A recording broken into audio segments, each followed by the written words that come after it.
Hi, everybody, and welcome to another episode of Journeys to Belonging.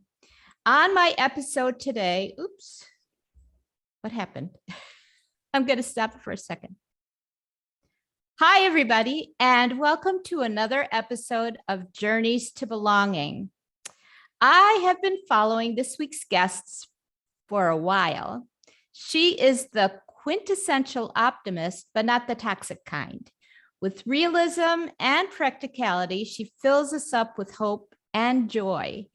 Welcome to the podcast, Jillian DuBois. I'm so excited that we finally have this chance to talk to each other. Welcome. Thank you so much, Eileen. I know it's we chatted a few minutes before, but it still is like it's just so exciting. Like my heart is beating a million miles a minute, and it is always so just amazing just to see facial expressions and to see, just eye contact virtually, of course, but yes. So it's amazing to be here. Thank you so much. Yes. And that's why I like to do this, even though I haven't really started may never use the video, but I really like it feels like having, conversation over tea or coffee. So, well, I introduced you basically mostly name only. Please tell our listeners more about you because there's so much to you. Oh my goodness. All right. Well, in a nutshell, let's see. I live in Clearwater, Florida, and it is, it's in the morning here. So you're afternoon, I'm morning, and the sun is coming up. Therefore, it's in my eyes this morning. And I am a wife, a mom, a teacher, a friend, a daughter, a sister, all those wonderful things. But my passion is with my students. In the classroom, and I've been teaching for about 21 years now, elementary, and they are just my little family. I call them my little family every year, and they love that. And let's see, what else do I do? I work part-time for a wonderful ed tech company in Ohio that we actually create professional development micro credentials for teachers and educators and leaders all over the country. So It's a lot of fun. I also recently have dipped my toe into becoming a children's book author and illustrator and publisher. That's been quite the journey itself, but it continues to evolve and transform every single day. That's about it. Oh, only? Oh, come on. That's it? Certainly you're doing more than that, Jillian. Oh my goodness. That's so wonderful and so nice to see. And we'll talk during this podcast episode about your journey and how you became an author, but more importantly, the trajectory that you took, because I think it's important for others and something that I know that you feel strongly about also. So the first question I always ask my guests is, if I say the word belonging or feeling a sense of belonging, what's the first thing that comes to mind? Oh my goodness. Of course, for me, that would have to be joy. And it would just have to be that sense of acceptance that you have in your heart, because that is innate in all of us. We all want to be accepted and connected. I know probably that word is used quite a bit when you ask that question, but I just see the joy in that, and I see that there is so much that stems from that and continues to spill over into so many different areas. Yeah, that's wonderful. Connection is mentioned, I don't know how often, but it's not normally connected with the feeling of joy. And in fact, I think you're the first person that's really made that connection. And I think that's really important. It's the connection and the relationship that makes us feel good. And so, I love that. Like I said, I always learn from my guests. So your website and publishing company are called Imparted Joy. And you mentioned joy as something that is connected with belonging. So first, why is joy such an important part of you? And how do you define it? How does it guide your work and your life? And what did you mean by a part of joy? And I know that's a lot of questions, which I usually don't ask one right after the other. Usually I separate them, but they're so related. It was like, no, I'm going to ask them all at once, and hopefully Jillian can sort it all out. So I hopefully, hope as, so. right, as teachers, I know it's morning, but I'm hoping you had your coffee already and you can manage this one. I did. And, as far as, teachers, we're always like, okay, throw it at us because we'll take it, whatever's coming. So It's true. I Sorry like about that. No, I love it. I love it because, I honestly I actually like it better when if I'm on a podcast or I'm talking with someone, if I don't know like ahead of time exactly what we're going to be talking about, Mhm. because I think so much happens organically and it evolves and transforms from there. And, you never know where Mhm. it's going to lead you. But sometimes when you have that lined up ahead of time and you Mhm. have the expectation of what you need to say and how you need to say it, it always changes anyway. So Yes. so anyway, yes, I about 3 years ago, I think I joined into the realm of Twitter when I had, I really had not been on social media a whole lot and it didn't Mhm. really impress me that much. And all I saw was things that were negative and toxic. And I just thought, you know what? I've never been on Twitter. Let me just see what happens.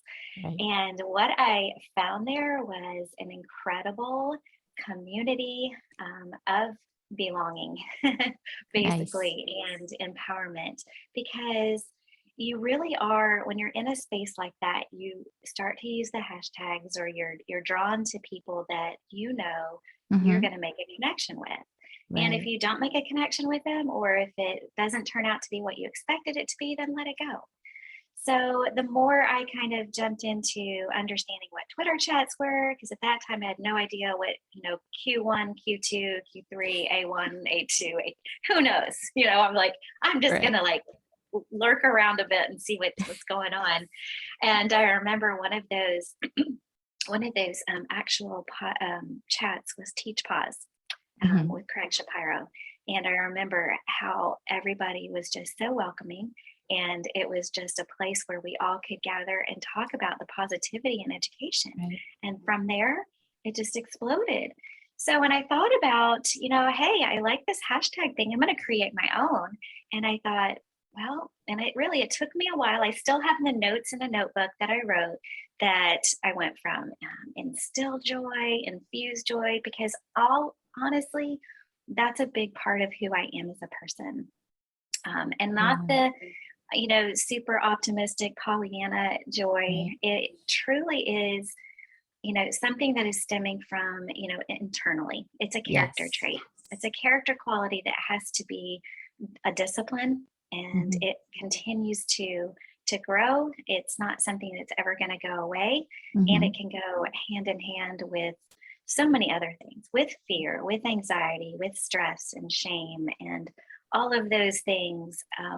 They kind of like, it doesn't seem like joy goes with those things, but it does, because that's when you Mhm. dive down deep and you go, this is not just happiness, this is a internal satisfaction of peace, Mhm. with hope. So when I started thinking, okay, imparted joy came to me because it's impart, ed, joy. So in education is kind of where it started. So and Right. impart means to give freely. Mhm. And I thought, that's what I want to do. I just want to give it out freely. So that was, gosh, that's how that name came about. And that's how everything just kind of, yeah, got to where it is today. That's that was really in a nutshell all the answers to all my questions. That was wonderful. And you didn't have to do it sort of one by one by one. Yes. No. I loved the all-encompassing part of it. And I was wondering, I sort of guessed at the imparted joy, and I understand it really well, especially because I've followed you long enough to know what you do and and how you impart that joy. And you're right. That's why I started off introducing you with it's not a toxic kind of I'm going to always be happy. It's this realistic, practical, but something definitely that comes from within. So you offer services on your website. I did a little checking for other budding authors who might need a boost to get started. Um, besides telling us what you do to sort of support them on their journey, because I think this is something fairly new that you've started doing. I'd also like to hear about your own author's journey, which you mentioned when you introduced yourself, because I think it's really interesting. I'll give a hint to my listeners. I read your one of your latest blog posts about wearing those Uggs. So I want to hear more about how it all started. Well, that definitely has to do with the first book that I wrote, Live Seashells, and my sister. And, when COVID hit and we were all home teaching remotely and, couldn't go anywhere, you couldn't go to the store, you couldn't, do a whole lot, you're stuck.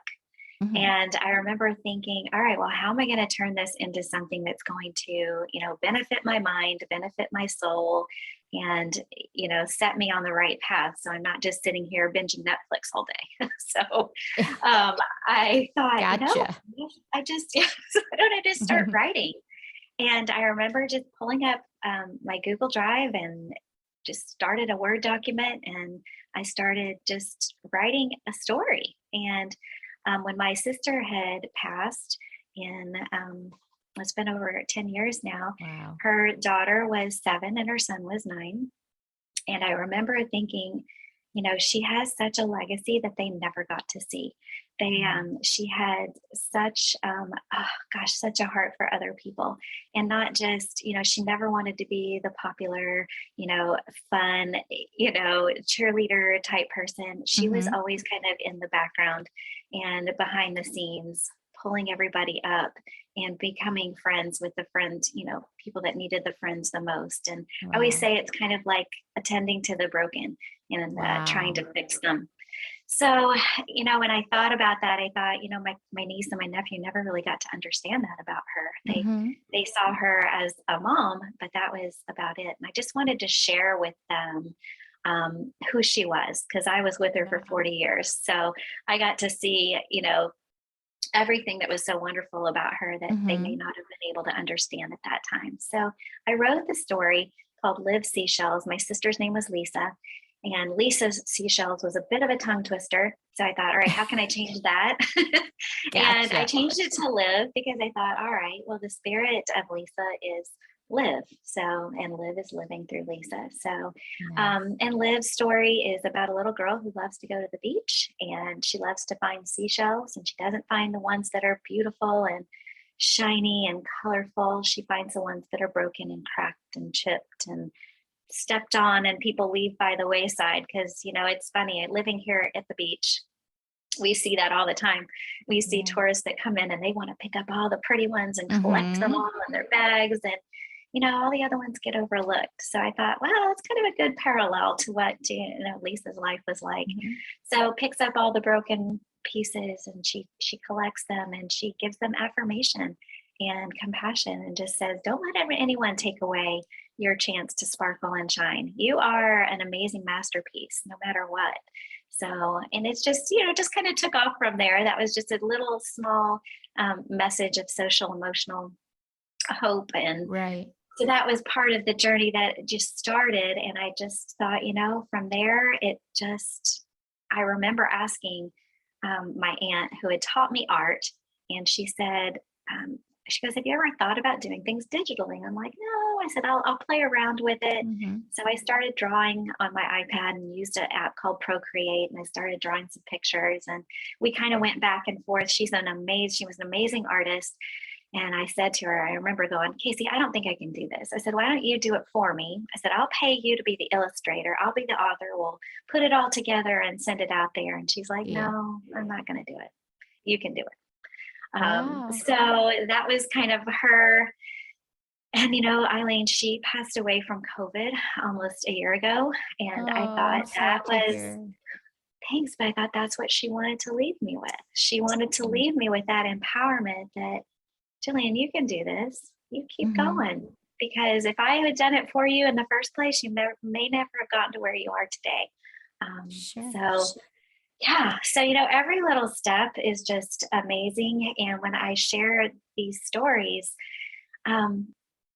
it's funny because I just recently have started comparing myself. We fall into that comparison trap where I was talking to somebody who was hiring an illustrator. I'm like, oh, where did you find an illustrator? And they're like, on this certain website. And I peeked at that website and I'm like, oh my gosh, these people are amazing. Look at what they're doing.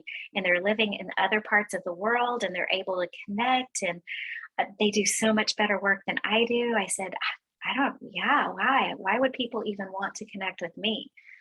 And I reached out to a dear friend who we all know. And I said, Livia, this is how I was feeling today. Can you just, listen to me for just a second? And she comes back with just the most beautiful words. And that's how we, those soul sisters that we have out there, they do.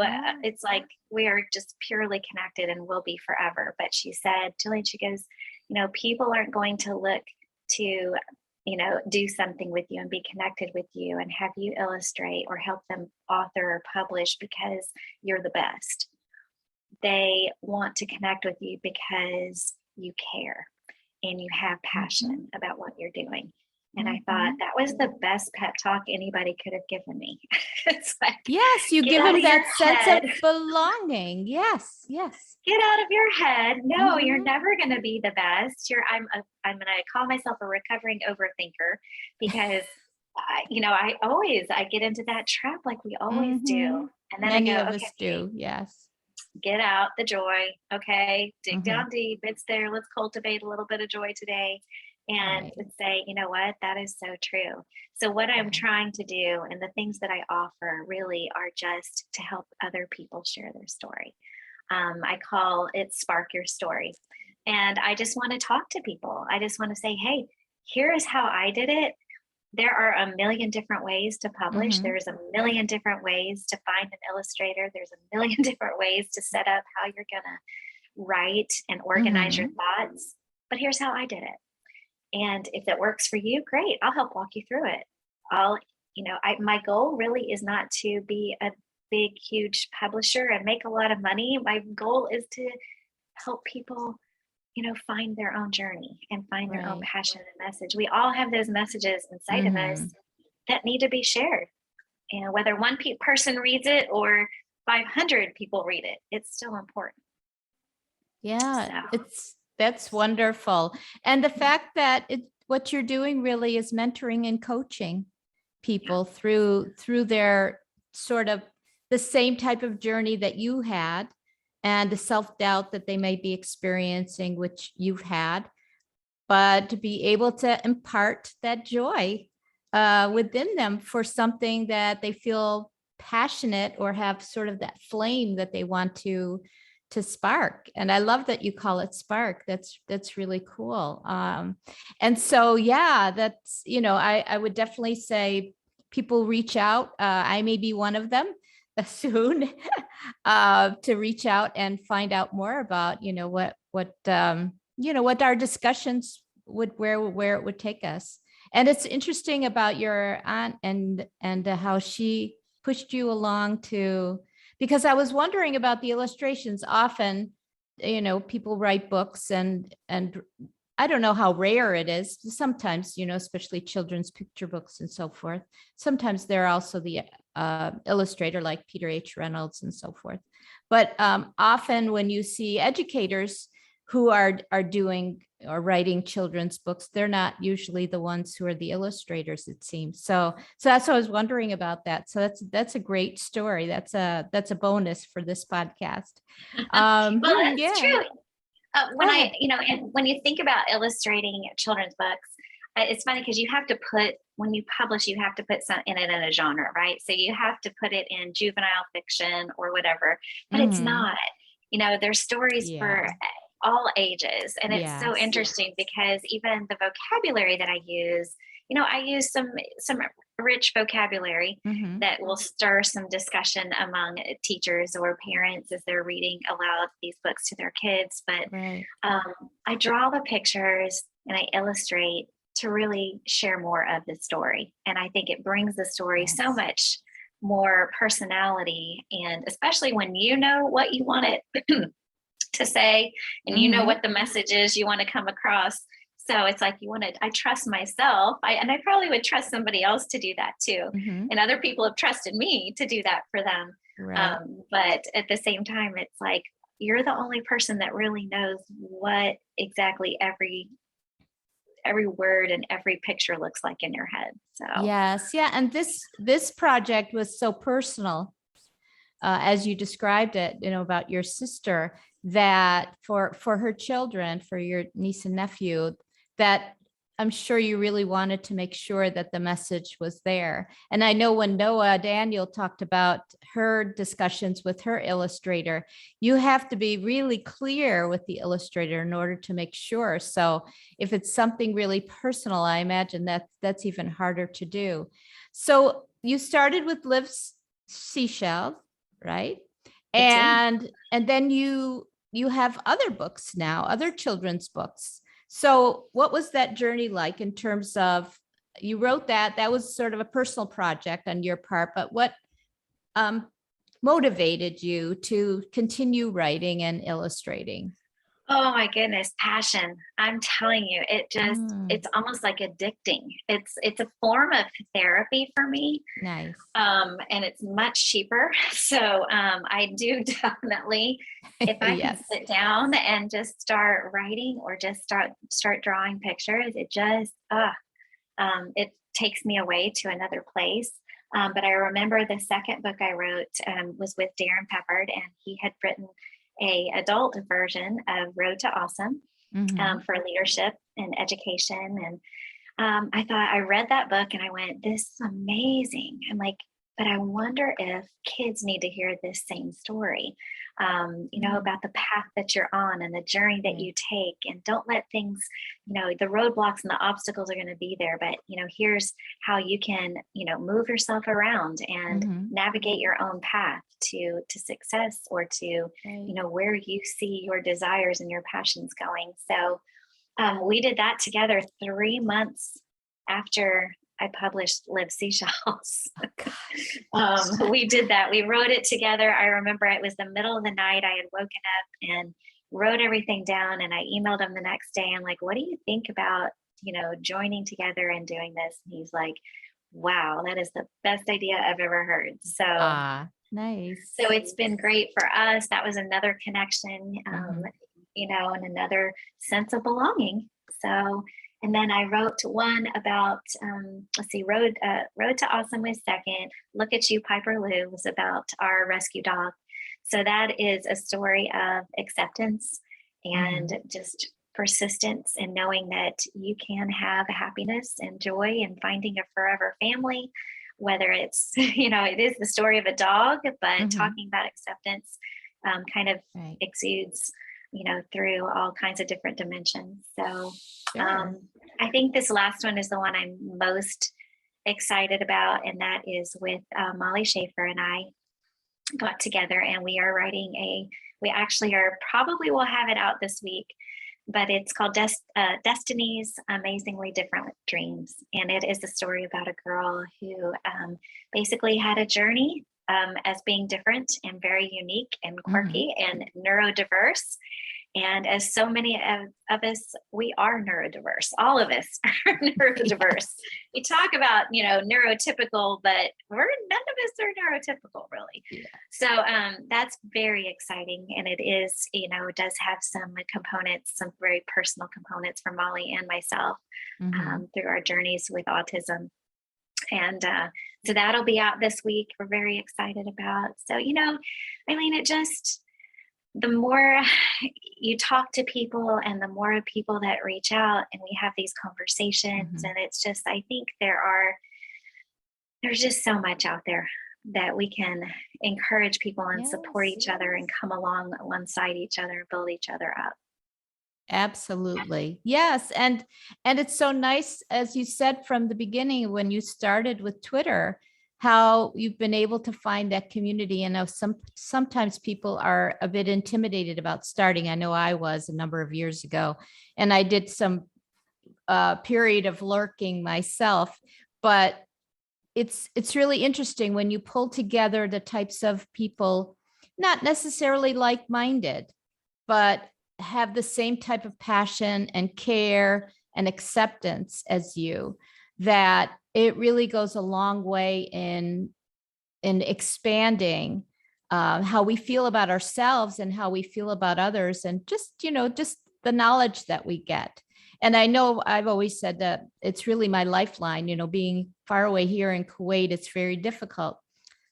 Sometimes it makes me feel FOMO, but that the fear of missing out is worth the, is sort of maybe the downside, if you could call it a downside, of just the fact that I want to, be with all these people because they generate so much motivation for me and joy. So, so it's really, really awesome.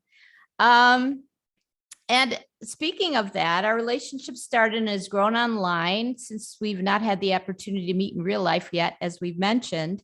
And you mentioned in your information that belonging is remote relationship building with connections. And I'd love for you to talk more about that. Well, I think, after I had said that, I thought, I always like to give these little practical things to kind of follow up with that particular statement, because it is, making these connections is so intentional. Mhm. And it's not, and I want to say, even the ones that I've met face to face, it's exactly the same as our intentionality online.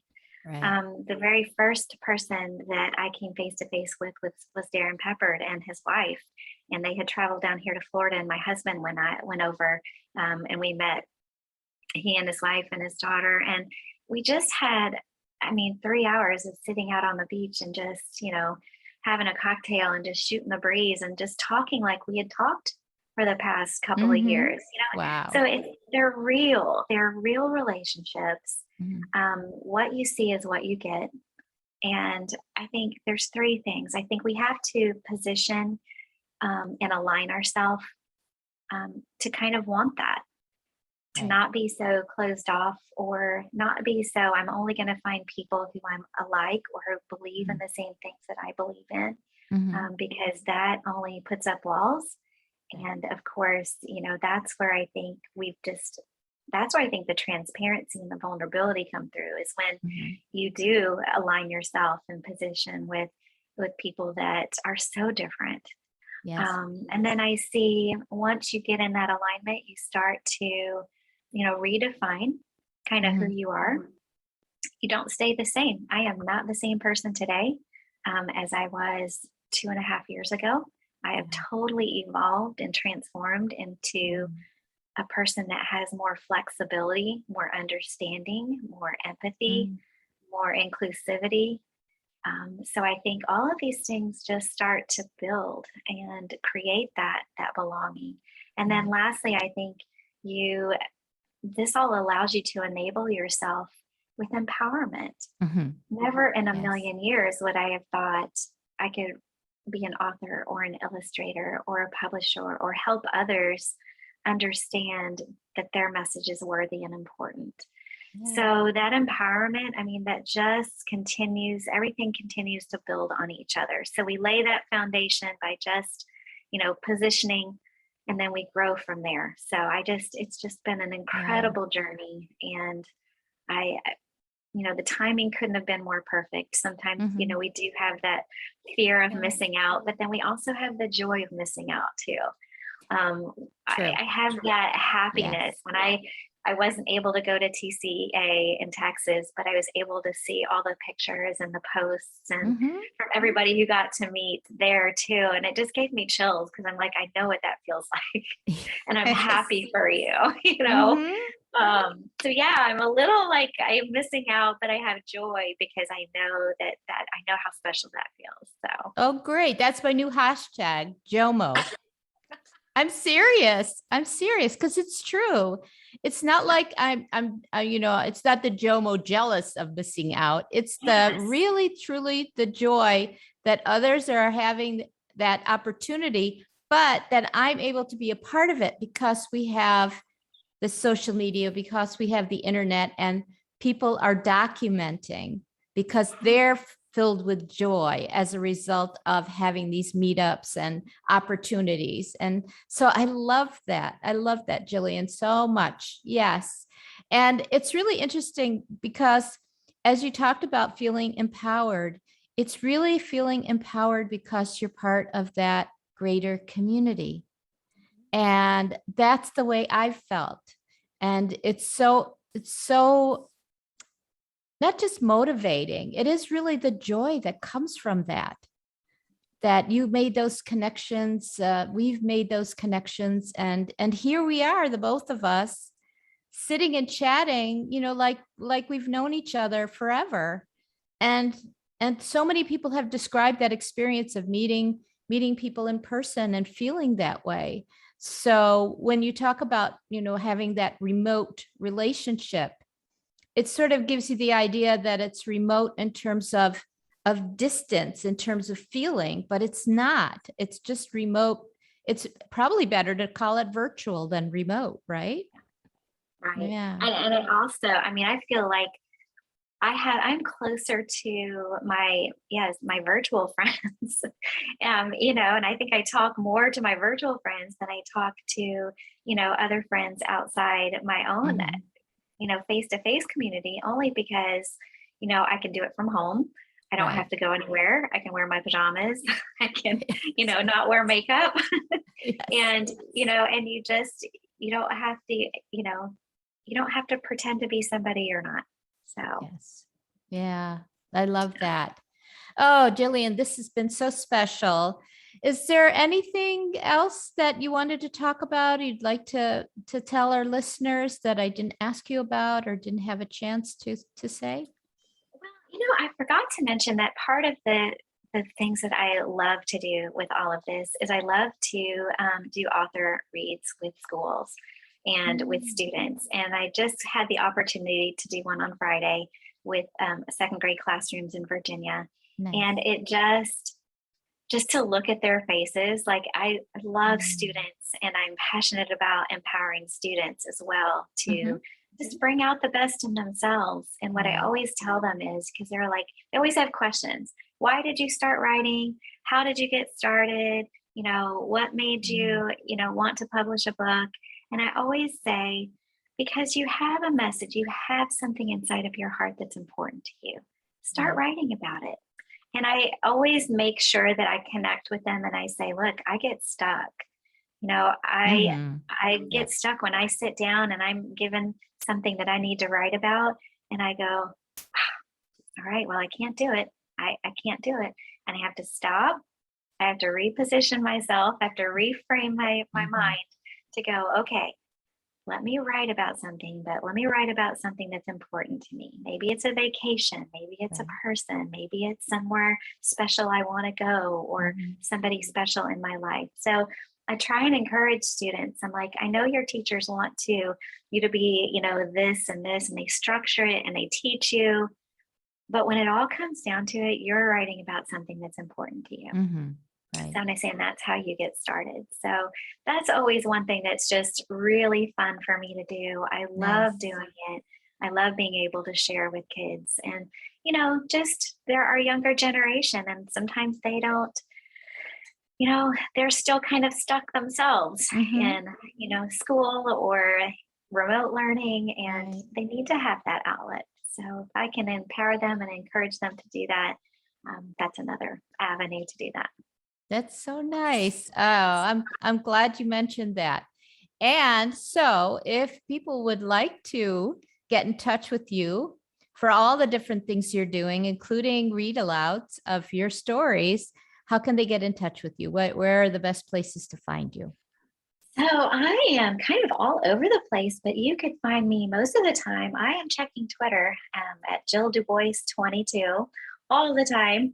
And I also have www.impartedjoy.com or jilliandubois.com. That'll take you to the same place. But there Mhm. are different ways you can connect, contact, fill out forms, schedule a session just to talk about stories, any of those things. I am just more than welcome to, or more than happy to welcome you in and get the conversation started. So, Yes, yay. I'm so excited for having this opportunity, and hopefully we will connect about that sometime soon because thinking about writing a children's book, but it hasn't framed itself yet. But that's for another time. Thanks so Yeah. much, Jillian. I appreciate your being welcome. on today, and I've learned so much from you, and it really was a joyful time with you. And that's underlined. Thank Oh, you. thank you, Eileen. That means a lot.